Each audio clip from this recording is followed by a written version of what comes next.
કાળઝાળ ગરમીમાં ખેડૂતો પાયમાલ થવાના આરે છે। દ્વારકાના ખેડૂતોએ ઉનાળુ પાક જેમ કે રીંગણ, કારેલા, ગુવારના પાકનું વાવેતર કર્યું છે, પરંતુ આ પાક સુકાઈ ગયા છે। પાકને ટપક સિંચાઈ પદ્ધતિ દ્વારા પિયતનું પાણી આપવામાં આવે છે, પણ આ પાણી ગરમ થઈ જતા પાકને નુકસાન પહોંચે છે અને પાક સુકાઈ રહ્યા છે। ગરમી એટલી છે કે પિયતનું પાણી ખૂટી જાય છે। એટલું જ નહીં, મગફળી ગરમીના કારણે સુકાઈ જતા ખેડૂતો ખેતરમાંથી કાચી મગફળી કાઢી અને પશુઓને ખવડાવવા મજબૂર થયા છે। મોંઘા દાટ બિયારણ વાપરીને કરેલા વાવેતરમાં ખેડૂતોને મોટો આર્થિક ફટકો પડ્યો છે। હવે અમે શાકભાજીનું દર વર્ષે વાવેતર કરીએ છીએ, બરોબર। તો આ સમયે જ કરતા હોઈએ છીએ।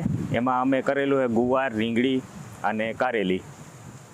તો આ વખતે તાપમાન એવડું છે ને કે માન લો કે ફૂલ અવસ્થા એમાં કારેલા થાય છે, તો તાપમાનના લીધે આપણે પાણી દઈએ તો પાણી બળી જાય છે, એવડું તાપમાન વધી જાય છે। આપણે પાણી તો દઈએ ઓલરેડી એને, પાણી ગરમ થઈ અને એ પાકને નુકસાન કરે છે અત્યારે, એવડું તાપમાન વધી ગયું છે।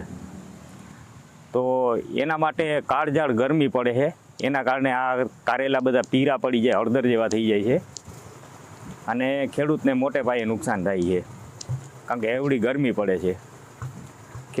ખેડૂતો બરોબર છે, પણ કોઈ બહારની વ્યક્તિ નીકળી નથી શકતી બહારે, એવડું તાપમાન વધી જાય છે અને પાણી ઓછું છે, પાણી ટપક દ્વારા આપીએ છીએ આપણે, પછી પૂરું થતું નથી।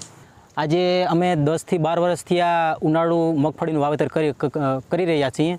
આ વર્ષે એવો પહેલો કિસ્સો બન્યો કે આજે અમારી મગફળી કાચી મગફળી અમારે ઉપાડવી ન છૂટકે અમારે ઉપાડવી પડે છે। એનું કારણ છે કે આવી ગરમી, આવો તડકો અને આવી લૂ, આ મારી સાંભળણ અને મારી ઉંમરમાં મેં આ પહેલી વાર આવી રીતના જોયું કે આટલી લૂ અને આવો તડકોથી અમારે કાચી મગફળી ઉપાડી અને અમારે ઢોરને ખવડાવવા મજબૂર થઈ રહ્યા છીએ। આમાં અમારે કોઈ પણ જાતનો નફો કે ફાયદો અમને થાય નહીં, કેમ કે સંપૂર્ણ મગફળી લૂ, તડકા અને અગ્નિના કારણે પાક ફેલ જ થઈ ચૂક્યો છે। અમારે કાલ ઓલેદીથી બસ હવે આ મગફળી ઉપાડવાની શરૂઆત કરી દેવી છે।